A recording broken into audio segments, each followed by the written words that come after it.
Hello, folks. This is Steve A. Before Yell. It looks like it's a big day for Bleeping Computer. You know, it's one of my favorite tabs on my browser.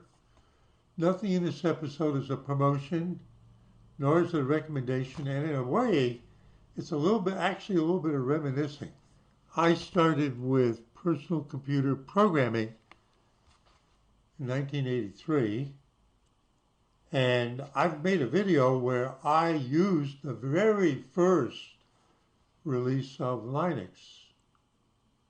Yeah, way back. You'll see how that fits in. And Unix before that. So right here at the moment is the lead article. Decade-old Linux walls, we'll explain. Bug helps make fake pseudo prompts steal passwords. Now, if you haven't used Linux, you don't know what that means.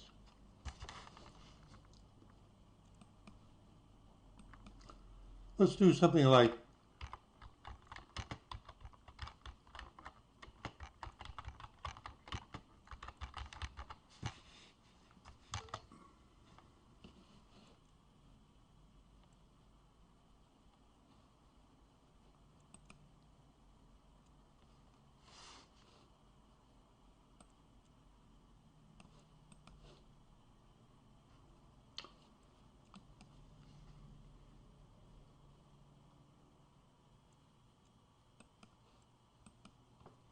okay. When I use one of my machines that's dedicated to Linux, I use something called Sparky Linux. It's from Poland. It's in English. Uh, it's got a graphical desktop like Windows does, but there are times when I want to do something like a special update or download something and install it. I click on an icon to open a terminal prompt. Now here's the one for Windows on my machine. You see this one that just opened? So we're talking about like that on a Linux. Now,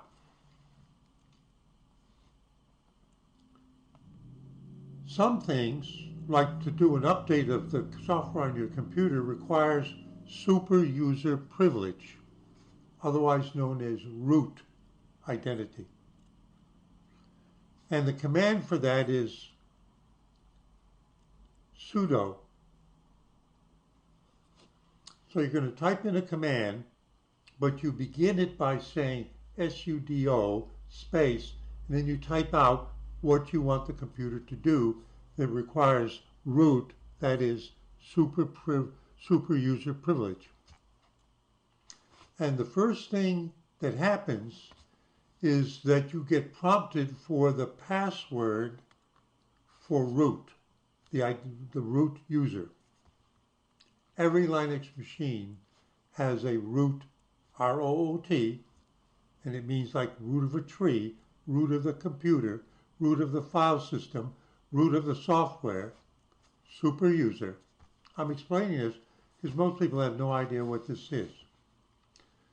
So I typed in sudo and then a command I want to execute that requires super user privilege, and then what happens is the system goes password : and I'm supposed to type in the root password, which is not the ordinary user password. And then it'll execute the command if it's a legitimate command. Now, why did I explain that?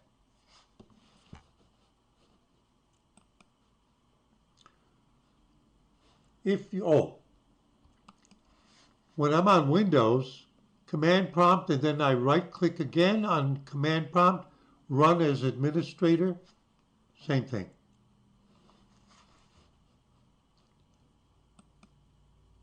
All right. Decade-old Linux wall bug helps make fake sudo, S-U-D-O, prompts somehow other people on the computer, Linux often is a multi-user system, suddenly they get something they need that comes up in front of them and it says you need to give me the password for the system root. And they may know what it is. I know what it is on my machine, even though I logged in as an ordinary user.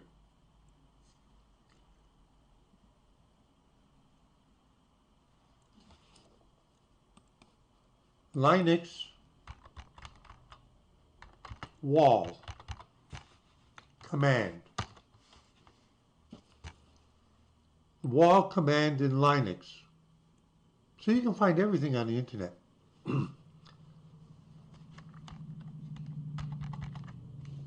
Have I ever used it? Yes. Never had much use for it.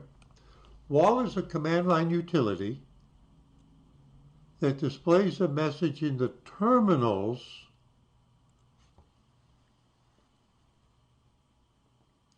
I'm sitting here at my computer on a college campus and I'm logged into a Linux server somewhere else on campus, like in the engineering building, because I'm in that department as a graduate student. You'll see how this fits in. It's in the evening, we're trying to do our programming exercises. It requires the use of Linux to do the programming exercise, the compilers or whatever. So I'm in my dorm room. I'm logged in to the engineering department Linux server that I have an account on. And suddenly, something pops up as a command prompt on my computer that's communicating over the TCP/IP, and it wants me to give a password. It's going to steal my password. Wall is a command line utility that displays a message on the terminals, a message, anything I want to put on their terminal. Just as they're working, suddenly it appears. Of all logged in users, it's not selected. The messages can either be typed on the terminal or the contents of a file. WAL stands for Write All, W-R-I-T-E.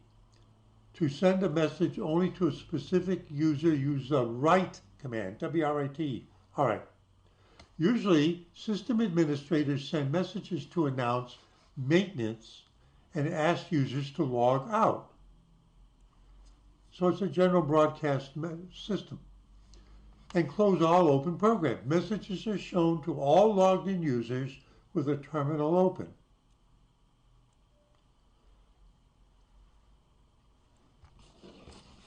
Why did I go down this side road?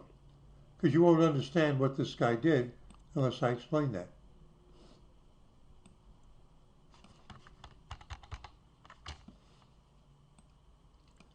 A vulnerability in the wall command of the util Linux package that is a part of the Linux operating system could allow an unprivileged attacker to steal passwords of other users. And it's actually tracked, so it's got its National Institute of Standards and Technology. It's real. WAL is a util Linux through version kernel 2.4, often installed with allows escape sequences to be sent to other users' terminal.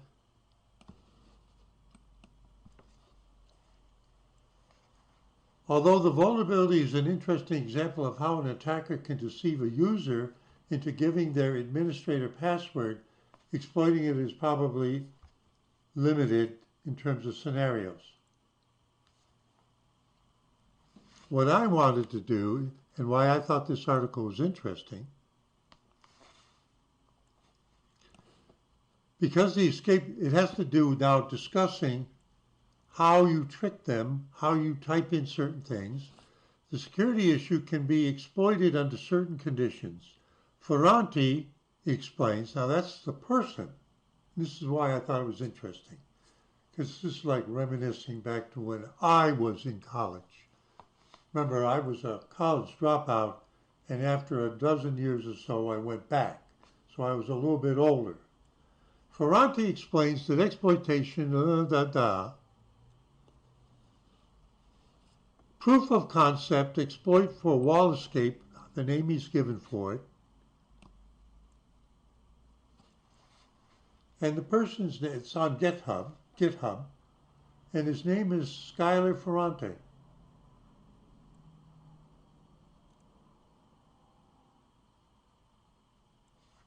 And we can see this that we already went to on the NIST page.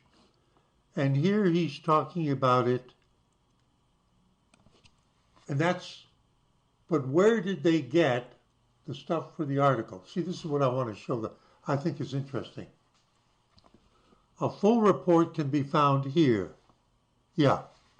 Okay, we're in GitHub. And I think this link is also in the Bleeping Computer, but let's do the jump. See, the nice thing about the web is you notice how we can chain things together. If you want to explore and play a little bit as you educate yourself. Now what I did is, he can say the vulnerable code is, let's open this. He has shown how it might be fixed.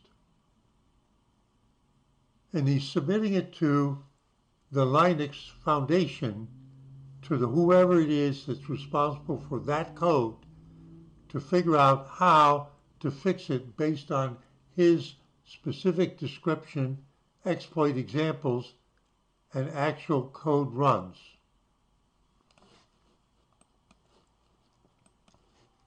But here is where he published it originally. Now take a look at this. This takes me back to the beginning of my computer experience where there was no graphical desktop. It was all a command terminal, a CRT, like a television set, with a keyboard, and a wire running out the back to maybe a computer in the other room. I'm thinking of being at NC State, or to the down the hall to the fiber optic to the mainframe. There was no graphical desktop. It was all dumb terminals, RTTY.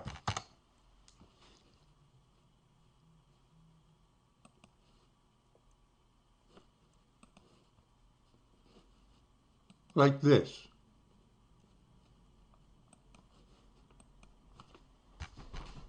Is it what I just described? Only this one was the way it was for the beginning of the internet, pre-web, for me. Here in North Carolina, there's a dial-up. It began as a 300 baud modem. You have no idea how slow that was. And you see how there's no graphical desktop. I'm doing this for people who've never seen it. I heard there are people that they've had their iPhone since they were 3 years old, and they have no idea what a file or a folder is. All they know is they just do this on their phone. And there's the keyboard. And there's a modem right there that the telephone sits on, and it's listening to the beep, beep, beep, beep, beep, beep, beep, beep over the telephone. And you had to have a dial in order to dial into the computing center. And at NC State, they used to recycle all the modem bank in a certain building on Hillsborough Street at 2:30 every morning, or was it 3:30 every morning? So if you happen to be connected at that time, you got disconnected. And you might be dialing in from the dormitory, you might be dialing in from home, you might be dialing in from around the world if you want to pay the toll. What we're talking about goes back to that. that far back. Okay.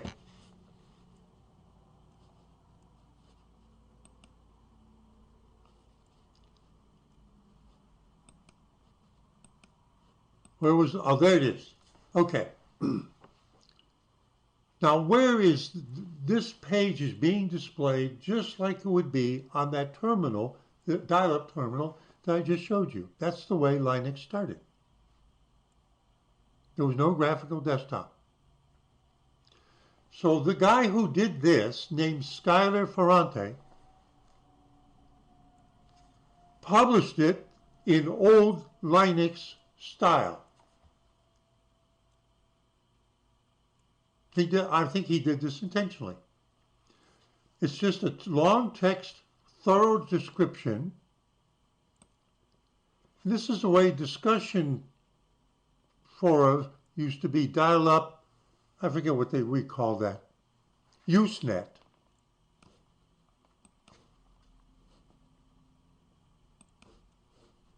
Come on, open the tab. USENET.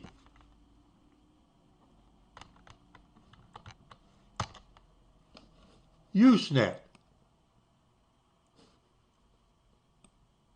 There's the picture, just like I said.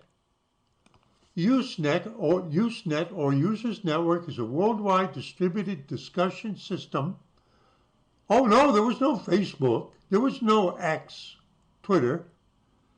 Available on computers. It was developed from general purpose Unix to Unix copy, UUCP. Notice I looked away. I know what that is. It was developed from the general purpose Unix to Unix copy dial-up network architecture in 1979. I started in 1983. And it was established in 1980.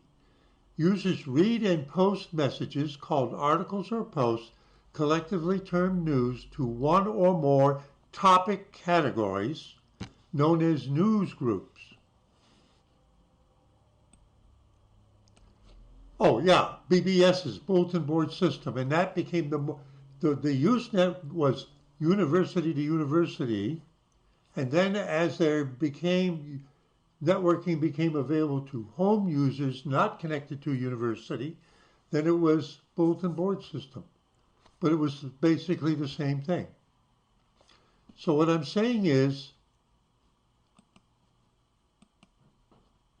I keep losing he published it in Usenet style as a text file in the old terminals.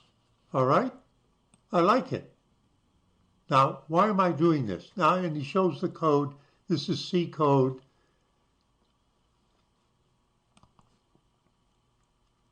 But where is he? Now, let me show you. Maybe I'm showing you things you have no idea about.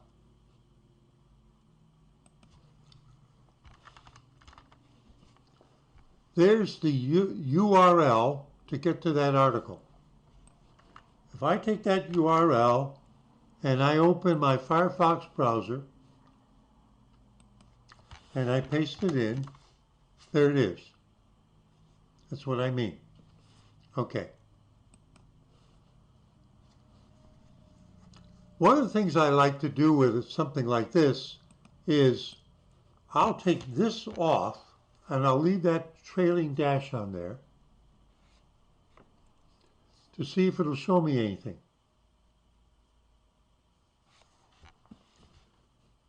Now, there's a long number here, but then there's something here.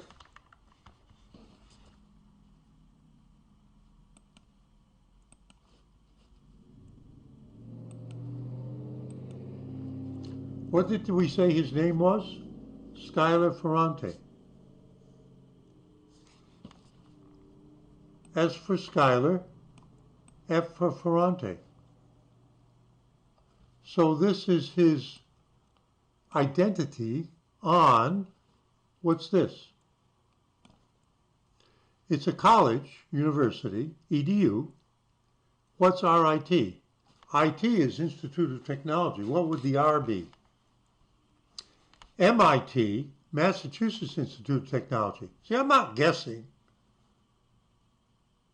IIT in India, Indian Institute of Technology, and then there are campuses. So where's RIT? But you notice the subdomain is people.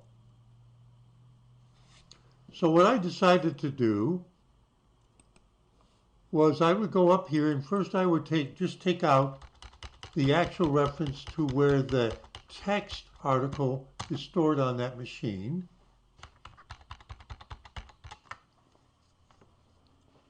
And this is clearly a Linux machine. And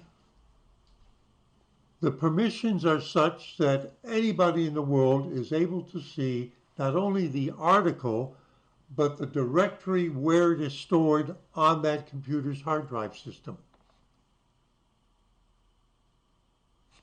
And it says that the only thing in this subdirectory is an article called wall227.224.txt, which was uploaded a month later, approximately on 3/18, and it's about 10,000 characters long, and it is text.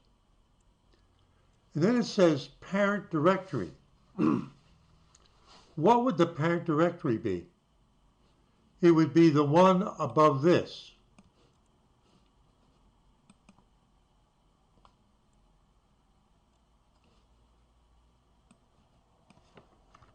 I'm going to take the URL and I'm going to, you got it? So the one we just jumped out of is his storage space, so to speak, and then you make folders in there so you can put a little order to things. So now it jumps over to be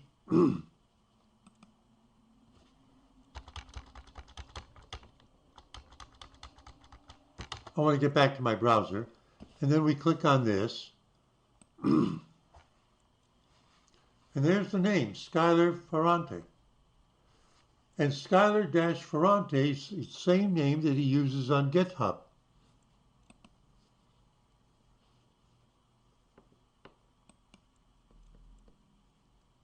You see it? I just jumped from the original article.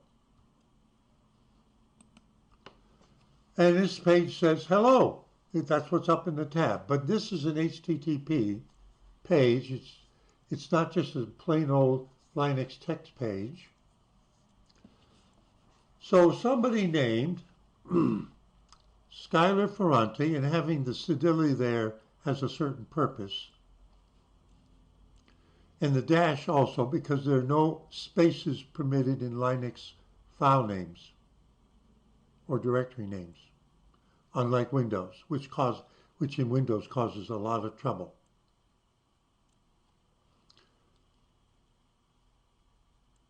So let's see what we can learn about Skylar Ferrante without actually going any further. Reverse engineering final project. That would suggest that he's a senior or he's a graduate student preparing his master's thesis.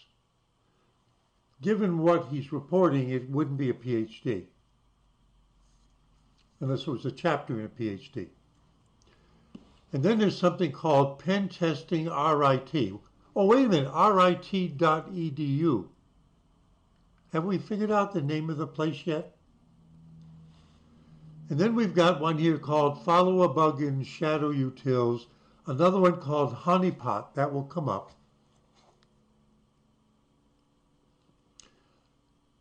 Ncurses Pong, that's another strategy. I'm not going to explain it. Command injection on a TR1 router. My GitHub, let's click on that. Here's his home page on GitHub. That other one was the report page. He's having fun. It says icon. But there he is, Skylar Ferrante. And there's Ncurses Pong.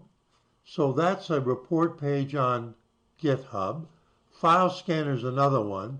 This one that we just reported behind my head that we're talking about right now. Here's one called Gigastone, Reverse Engineering Vulnerability Research on Gigastone Router. Gigastone would be a brand name.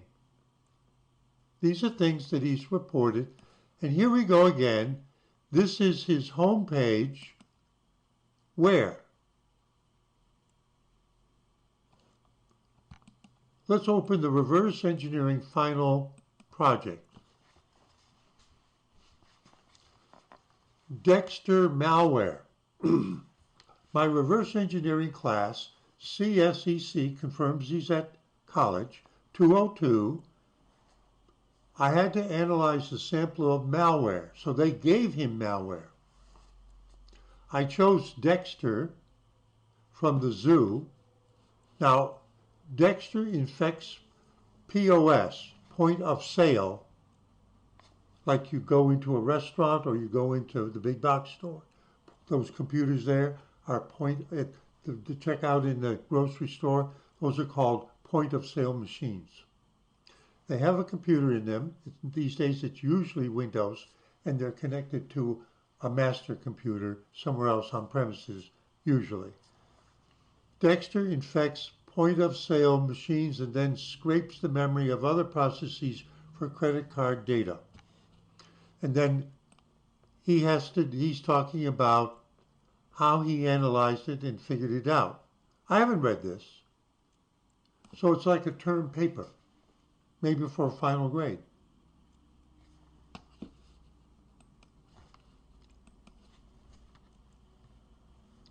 What is TLDR?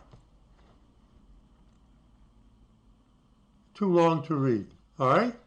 Overall impact, the account takeover was, this is cross-site scripting, XSS, cross-site scripting, one click, and reading class data, not grades. So he broke into some other place. And wherever it is, it's at the college where he is. I figured that RIT's SSH servers must be using LDAP. That's a protocol for connecting to a database over TCP/IP. Can you tell that I retired from an internationally known, internationally operating IT company that supported stuff like this? Since our SSO requires MFA, multi-factor authentication, looking around confirms this. I can see in Kerberos is set up, and NSS is configured to check the LDAP password shadow group, blah, blah, blah. And given that the RIT's SSH servers limit users based on what classes they take, I thought RIT might put class data in 80, blah, blah, blah, and he gives the logic of how he broke into the college grade system.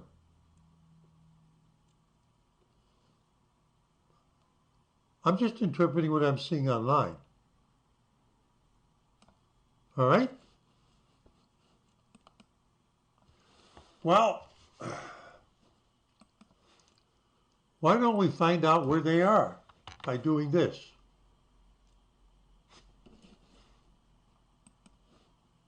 I'm not pen testing, I'm just hacking around. So I'm going to take that off, and there we go. Rochester Institute of Technology. But this is not their main page. If I go www.rit.edu, I get something else. Is it surprising that an upstate New York college would be big on hockey? Have you ever been in their snowstorms? Have you ever been to Rochester, New York? I've been through it. Okay, so this is the front page of RIT. But that's not where we are at. We're here. And the subdomain is people.rit.edu.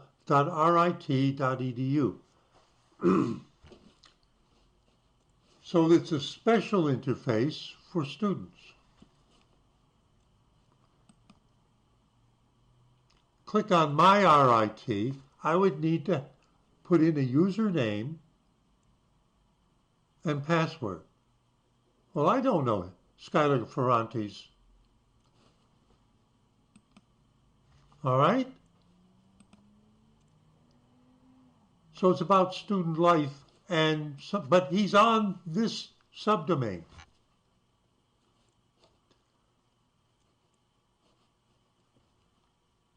Current students. My RIT portal.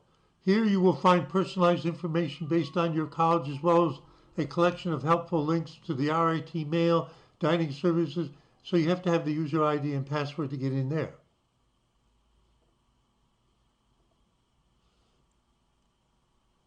Now, how about directory? How do we spell his name?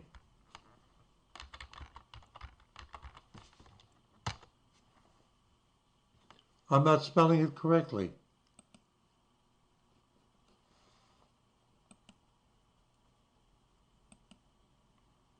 F-E-R, it's Italian, F-E-R-R.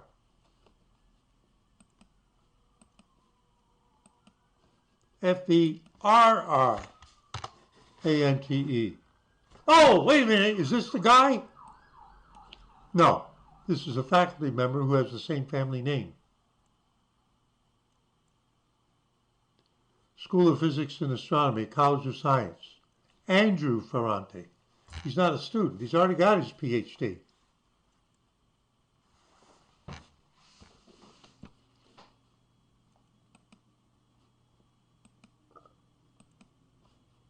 So I'm going to take this. I'm going to put it in Google search. Google search already knows about the dash, and I'm just going to put RIT. He's got a YouTube channel. And we know it's the same one because here's the GitHub. Got it? And Hacker News, March 1st. Security researcher, Skylar Ferrante. And then it's got his blog, which is the same address we've been playing around on. And here's Instagram. I don't know if it's going to show us anything. Not going to. Oh! Is it the same Skylar Ferrante? How could we find out? Is this security researcher?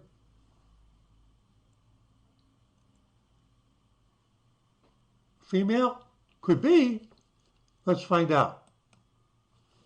Let's see if there's any videos.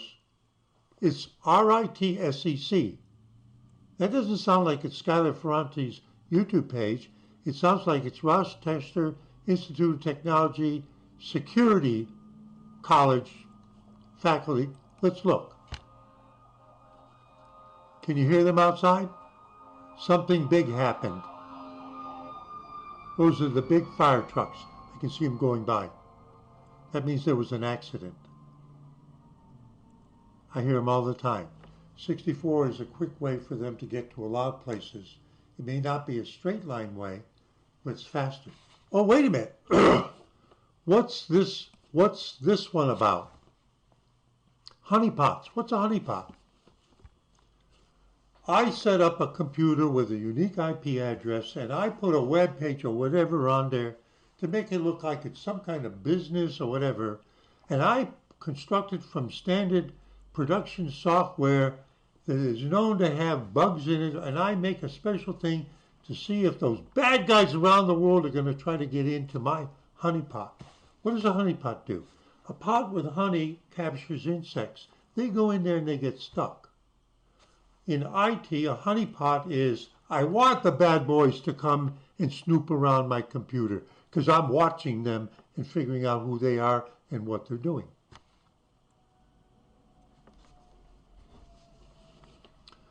What channel is this?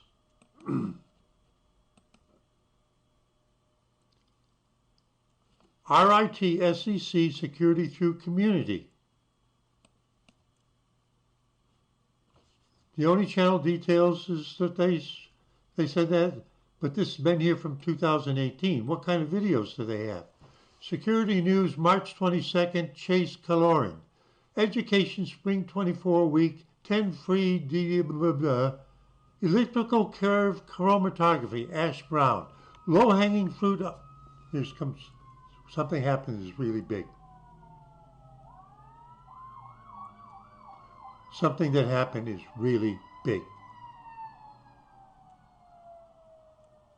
Those are more fire engines. There's been a collision down that way. Low-hanging fruit on free DBS. DBS is a variation of Linux. Intro to NFC. I don't know about. Okay, so this is about these what I think are presentations of research work by either faculty or our students at Rochester Institute of Technology in computer science, especially about security, software security, system security, penetration testing. That's what these are all. Now, these are all very recent. They're all a month ago. First ransomware, Adam Brossia. From Bare Metal to Bessie, Gideon Morrow. Rubber Duckies, Izzy Daniels, Nathan. Let's look at their oldest one. Let's see how long they've been here.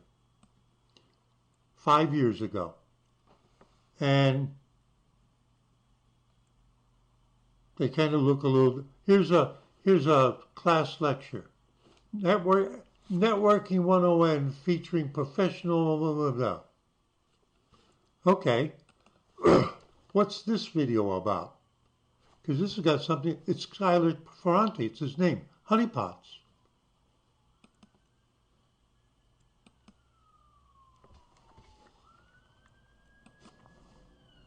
There's another one. It's big.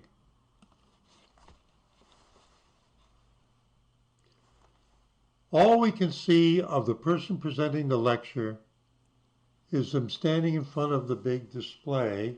So it's in front of an audience at RIT, probably a seminar. There's another one.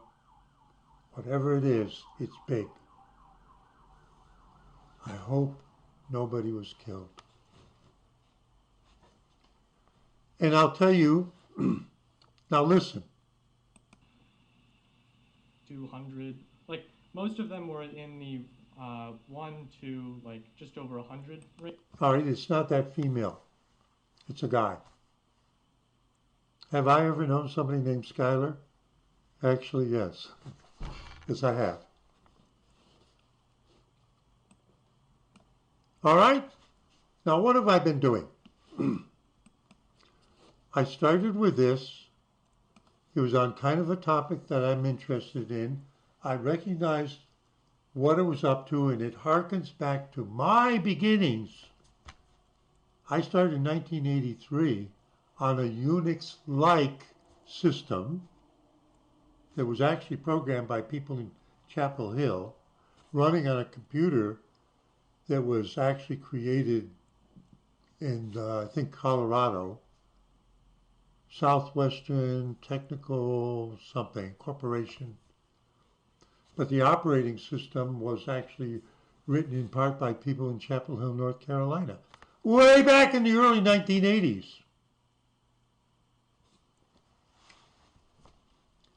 Which Radio Shack hooked onto. You remember those computers? So it's reminiscing too. And to see, because I'm a college graduate, how much remains the same and how much has changed since I studied agriculture at college. Yeah, that's right, I'm an Aggie. All the rest of it I taught myself. Yeah, I'm a retired software engineer. More money in computers than in. All right? So I just had some fun. And